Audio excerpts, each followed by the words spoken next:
both have, extensive histories in bands in Sweden there. What was the specific drive behind Kite? Was there a plan to sort of go in a more kind of synth pop direction, or was that just kind of where your heads were at that point? We have been like in bands releasing albums, and we just got together for doing one song for fun, no ambition really, more like see what happens. And so we started really slow and didn't have any plans with it. And at that point in Sweden, there were like no good like synth band, and all the indie bands in Sweden at that point was also very boring. So I think we did a mix of things that we were thinking was missing, like good indie and good synth, and that's what I think that's turned out to be Kite.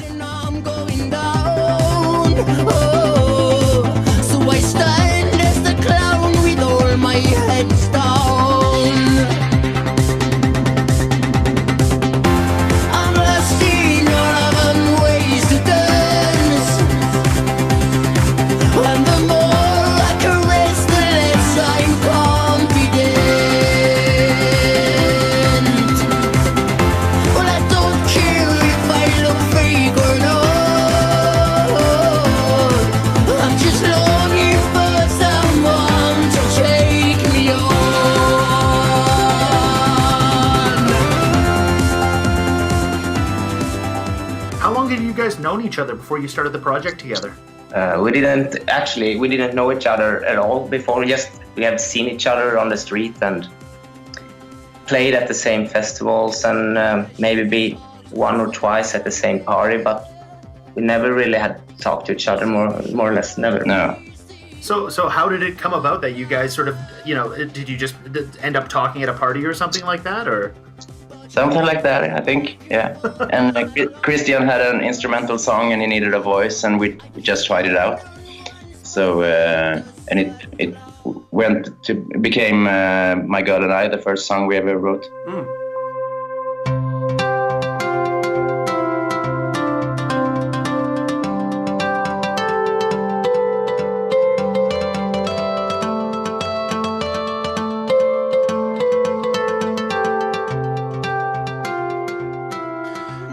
You mentioned there's sort of maybe being tired of, kind of being in a band and in a traditional sort of way with expectations maybe of touring or recording albums. Does that maybe, did that sort of feed into the decision to just work with the EP as a format then?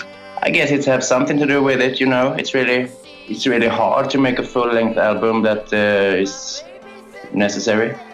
It's interesting to us that, in an interview that you did with our friends talking to Ghosts in Portland there, you were sort of saying that, you kind of were interested in kind of avoiding, the filler of an album or anything like that, and just not wanting to get too bogged down with recording.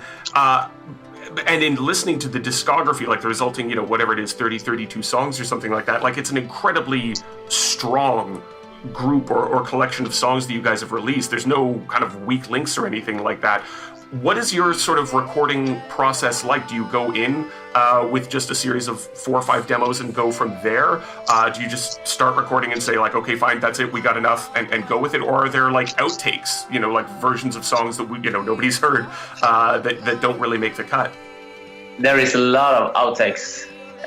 We have, I don't know how many songs that we didn't release, but the recording process is that often we work on our own for quite a long time, and then we meet in the studio and we try to puzzle the parts together and see if it can be a track, and then we do it like that for forever. Yeah, and it almost every time it's like, for every EP it's like 30 or 40 really bad songs, so we can do it as well.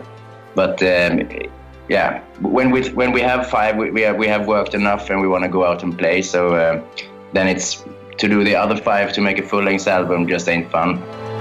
My baby said there's not your fire.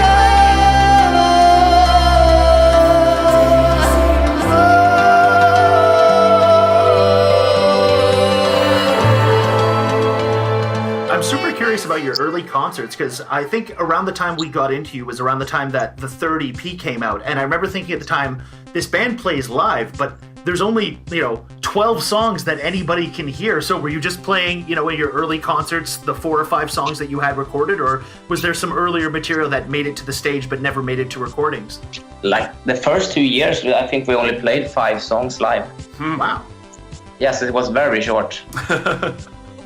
Leave them wanting more.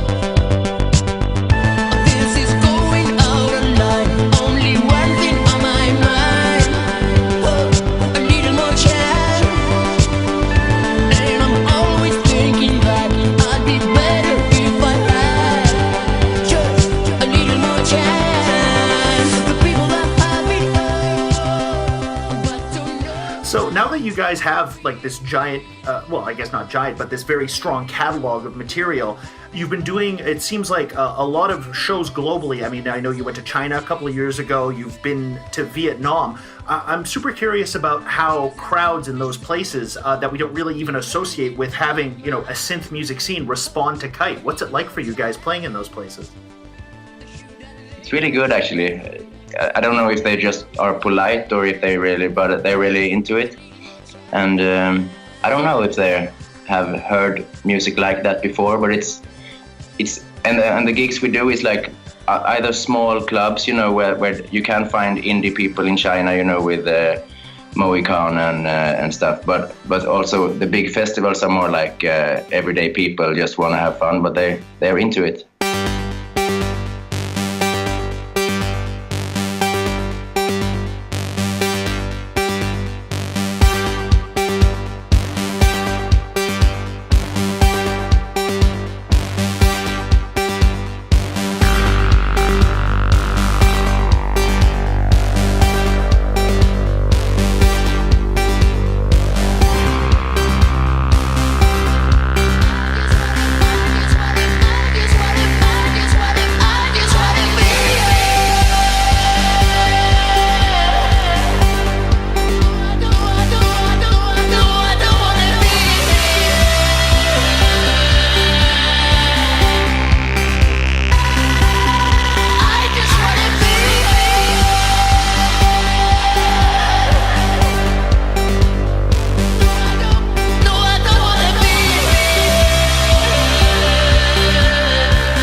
It's a really interesting list of destinations, I guess, for a European band to have been able to check off or tick off or visit up until now. Any particular places or destinations that outside of the shows themselves were especially interesting or fun to travel to? China is interesting, but it's strange also.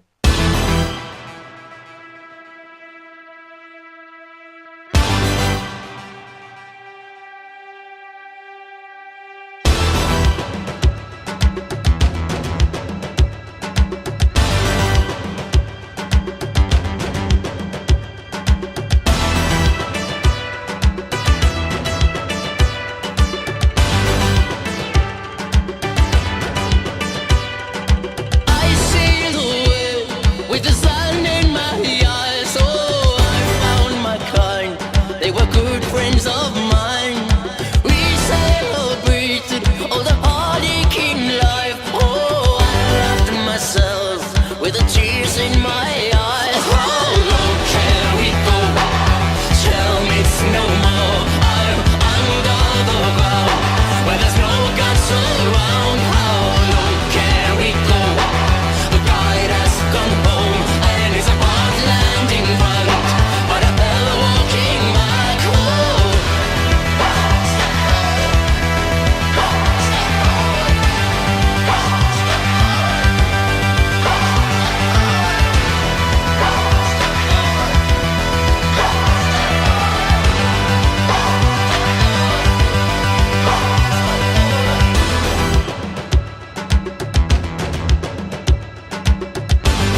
I had this theory that I thought that one of the ways that Kite might be appealing to a global audience, many of whom probably don't speak English, don't understand your lyrics, is that there's always a very forthright thing in your songs. They always seem very honest and very genuine, and that's not just in the lyrics but in the delivery.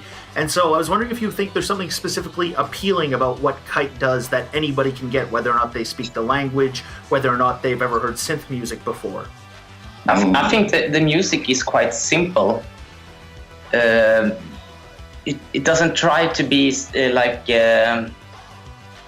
something often it's quite huge productions, and but still the chords and the melodies and like the vocals, everything is quite simple. Yeah. So I don't know, maybe that's the reason if people like it worldwide, maybe. Yeah. Do you ever get to a point when you guys are working on material where like, no, that's too complicated, we gotta simplify this? Always. The simpler way is always the better, but it's really hard also. Yeah. Sometimes you feel like in a song, it's not done, then you have to do something.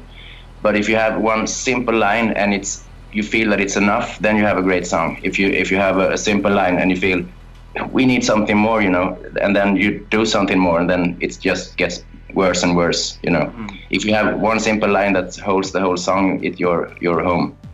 There's been a few, whatever, not to, list off a bunch of the whatever, but there's been a few individual just lyrics in Kite songs where I'm like, that's so simple, but at the same time, that is so damn clever. Like, I remember kind of catching the wordplay in I'd rather skip the but if there's an if and us. I'm like, oh, that's just the back and forth there of the words, and that it really ties everything together in that one.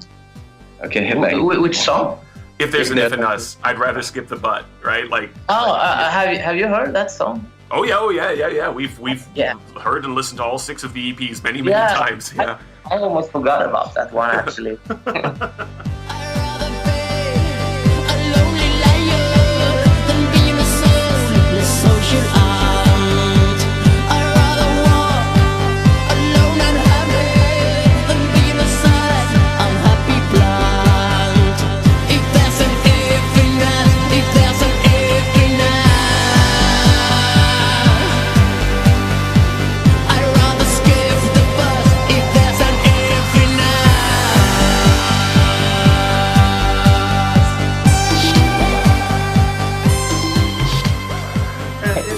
It's also super interesting to me that as much as there's this emphasis on simplicity and music that's very easy for people to get, that as time has gone on, it feels like Kite has gotten bigger.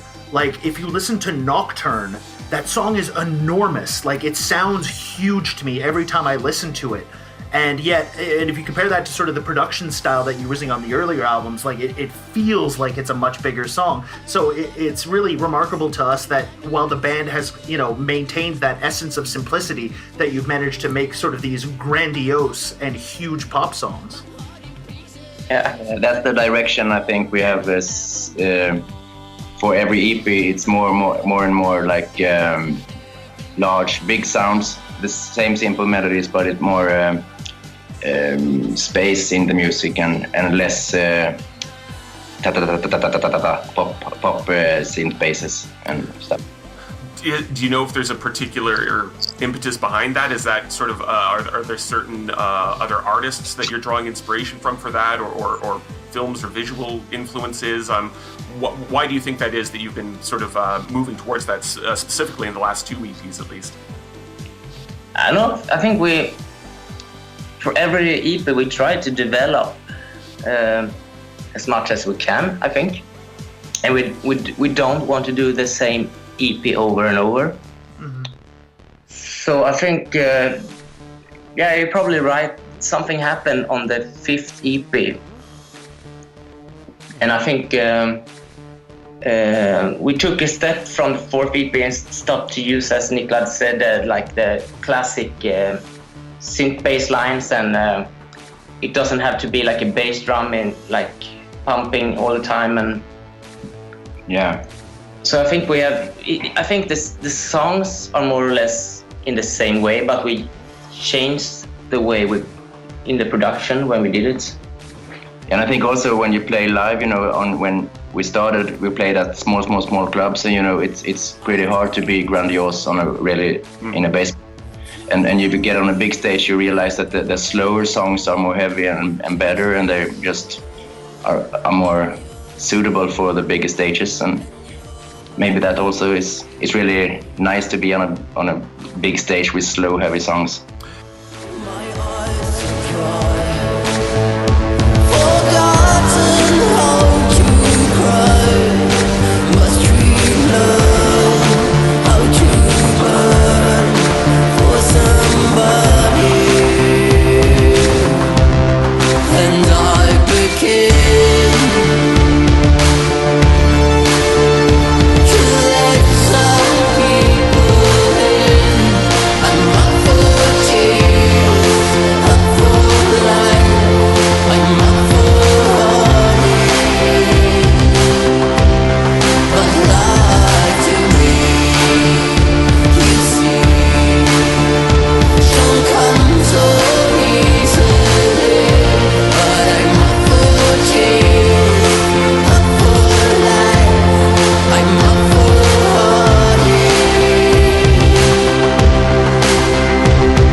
You were talking again to our friends in Portland about that show that you did where there was a big film that was being screened behind you on a very large stage. Yeah. Yeah, is that? I mean, that sort of was making me think about the light show that we were able to see in Calgary specifically. To be honest, it was really astonishing to see the light show in person, because we both looked at the cover art for the 5 EP and sort of wondered like, okay, there's keyboards, but I don't understand what that is, and all of a sudden realizing, those symbols are there like reflecting light. Like the visual presentation of the music was really kind of impressive and unexpected. Is that something else that you've been sort of developing alongside the sound as that's been getting bigger? Yeah, definitely. On the first EP, we didn't have anything at all, just like a projection. But on the third EP or fourth EP, I can't remember, we started to work with an old friend of mine who is very interested in lights. He's not really a light designer, but he's very interested in light and electricity. So he's more like an engineer. He builds stuff, so the first things was really homemade stuff, that you couldn't see on any other stages. So mechanical stuff and just good ideas with no money. So we still built a lot of stuff. We don't try to buy like DMX lights too much. We try to have 70% of the stage has to be built by ourselves. Is that something that you're going to be able to bring across to North America this time? Yeah, we have shipped our old light gear that we used to have in Sweden. We shipped that to the US. Oh wow! So we have it in the US. So that's what you saw in Calgary. Was parts of it. We couldn't ship everything, but parts of it. And this time we're going to bring some more lights. So I think it's going to be even more massive this time. Oh, nice. All right. Why don't we listen to a song from one of the recent EPs, and then we'll come back for a little bit more conversation. Is there one that you guys would like to hear? I would love to hear True Colors.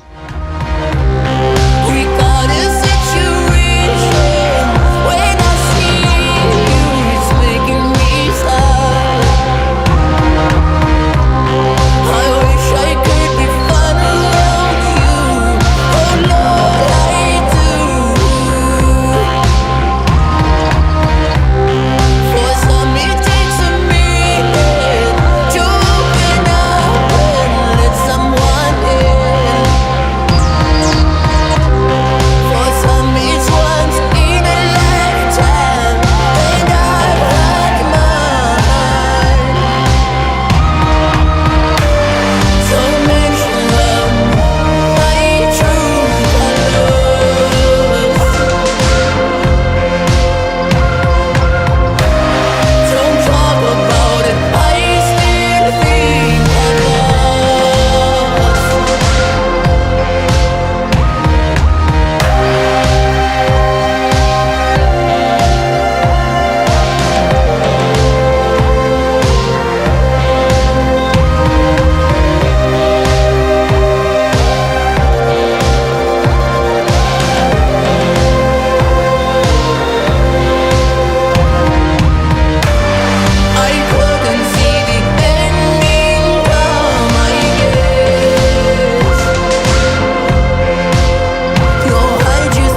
true colors.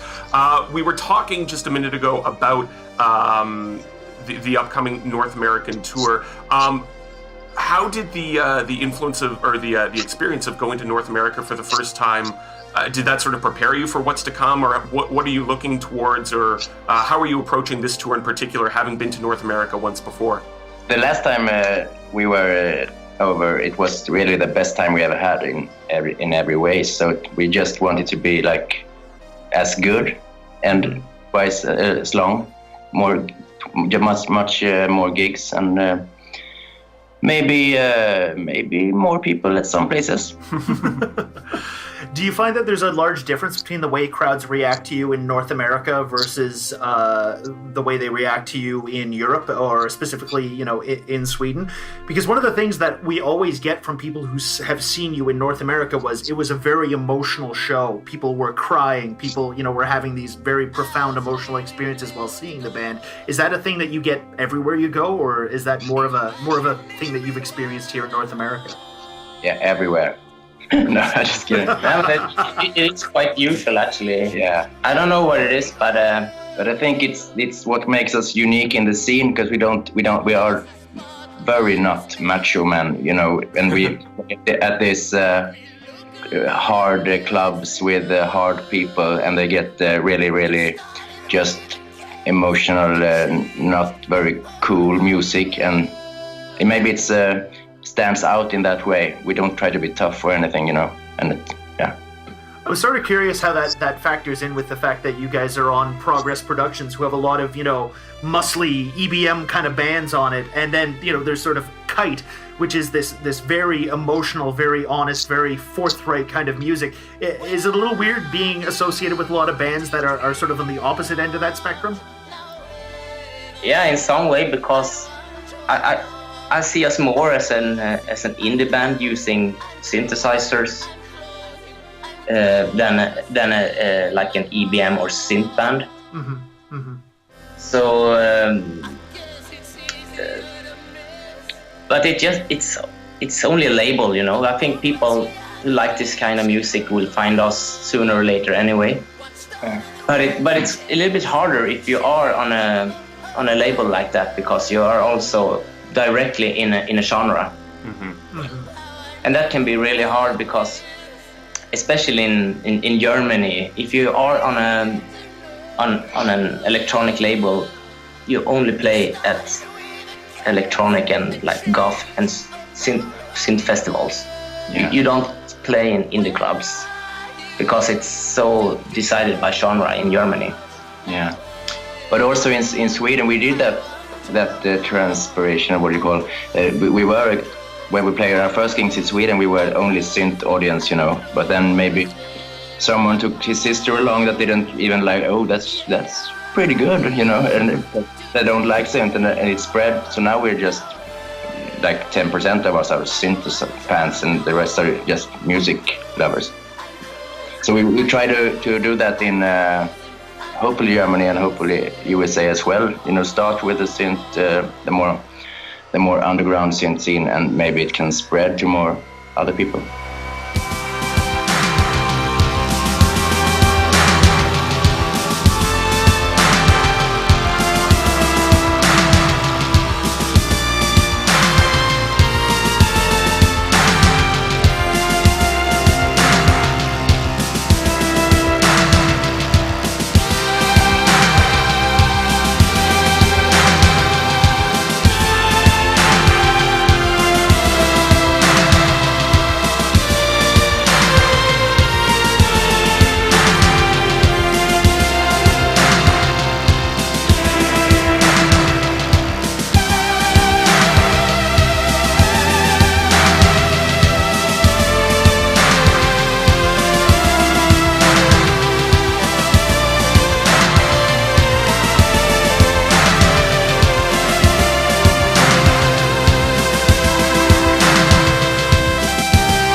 it's always an odd thing for us to look at because, you know, objectively we look at a band like, say, Purity Ring or Trust, and we say, you know, they're an indie band. They're not sort of in this ghetto of, you know, synthesizer music or, you know, goth music.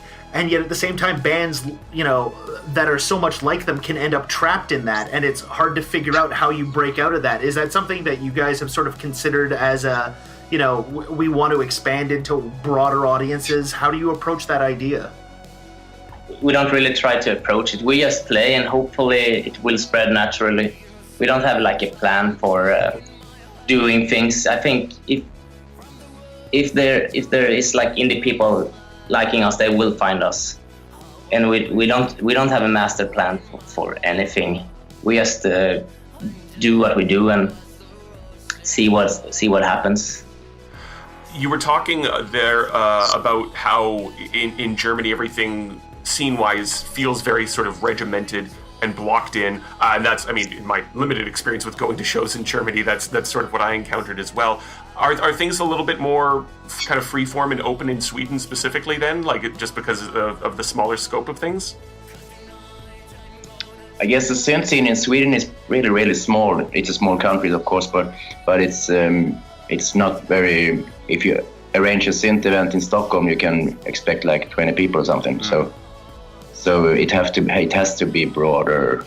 But the bad thing is that if you put like synth event on an event, it frightens people, you know, because they know it's like 20 people, often old men. Just modular synth nerds and everything. Yeah. Yeah. Right. Just moving back a little bit to sort of that the kind of emotional openness or the emotional tone of Kite's music. Obviously, we've noticed and appreciated, you know, how emotional Kite's music is, but it almost seems like there's a degree of reflection or of coming to terms with one's own emotion.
One hand, these are sort of songs that have universal pop sentiments, right? I feel good, I feel bad, I felt bad, but now I feel good. But at the same time, there's sort of this almost like focusing in on how I feel or why I feel this way or what I would like to feel like, almost as though there's this kind of internal wrestling with one's own emotion. Are you trying to sort of work through your own emotions in terms of those lyrics? Yeah, definitely. Yeah, I just try to rewrite stuff till it feels as personal and lived through as possible, you know, and where it actually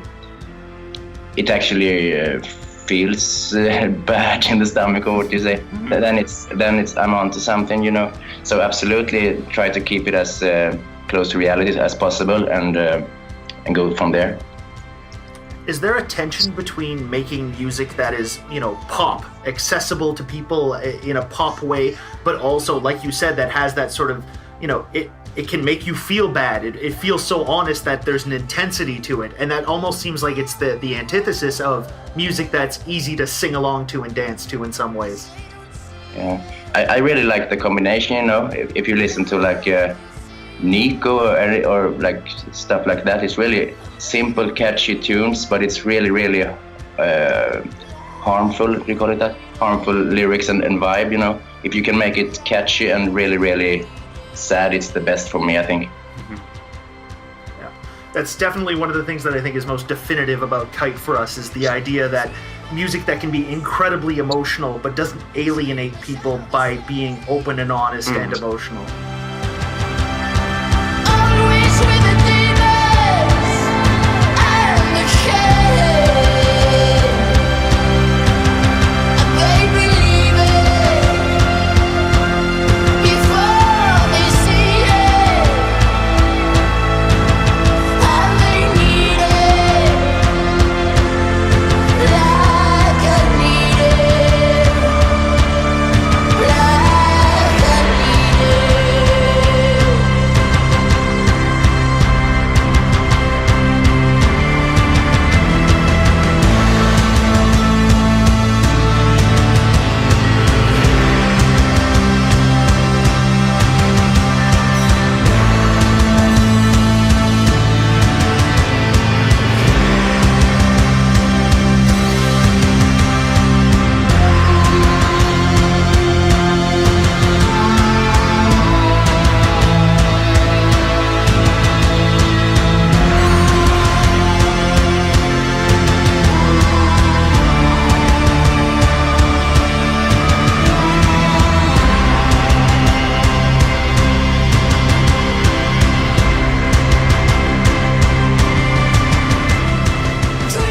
Yeah, it's I think that's maybe one of the ways that the band has appeal outside of, you know, just the synth scene, or, you know, the electro scene or the goth scene or whatever it might be. I remember talking with people after the show in Calgary, you know, people who didn't know about you guys going in beforehand, and everybody was just like, oh wow, like I'm having this sort, like everybody was sort of digesting this, you know, emotional experience that they weren't anticipating having.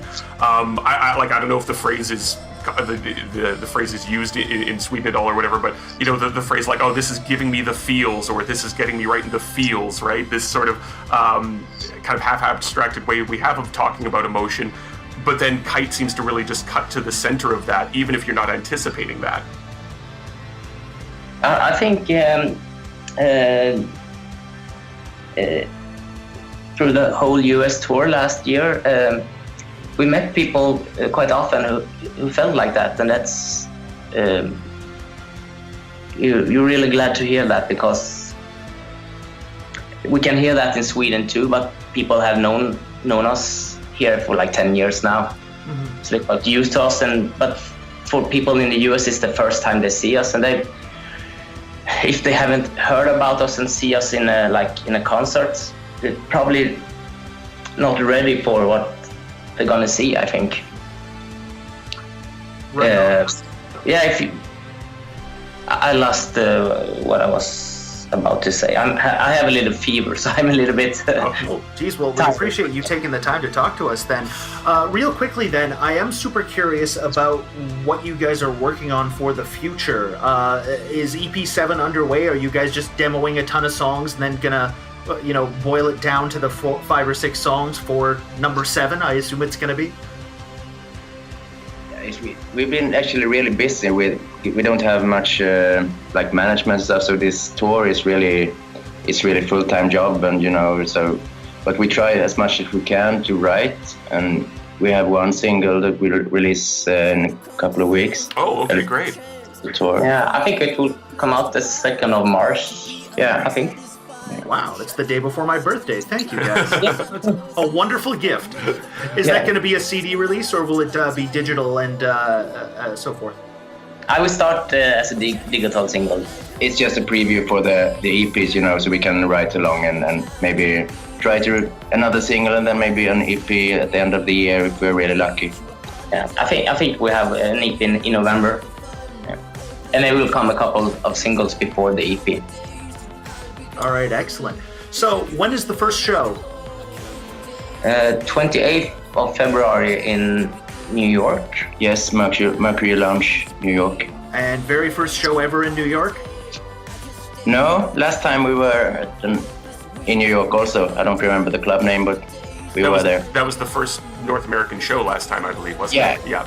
Yeah. And then you're wrapping things up at the end of March in Seattle, is that correct? Yeah. All right, okay. I hope that you are there and Oh, we'll definitely be there, and hopefully plenty of people will be able to catch the dates along the way. I'm sure they can find those just by going over to your guys' Facebook page. All right. Is there a song that we can play to finish things off here? play Nocturne. Yeah, Nocturne. So I began to search for all the black within.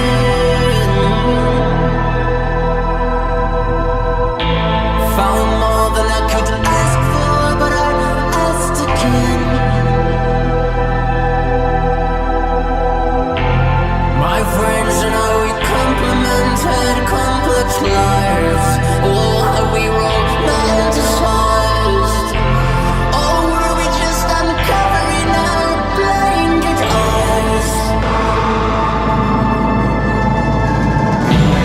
I jumped out and I fell for anyone with scars. And they were like sirens for my empty heart. And every time I think of it as lessons learned, every time I crash and burn, you feel was all I wanted and what I had to earn.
Okay, All sounds right. good. Thanks so much for being on the show, guys. Thank you very much. Thanks.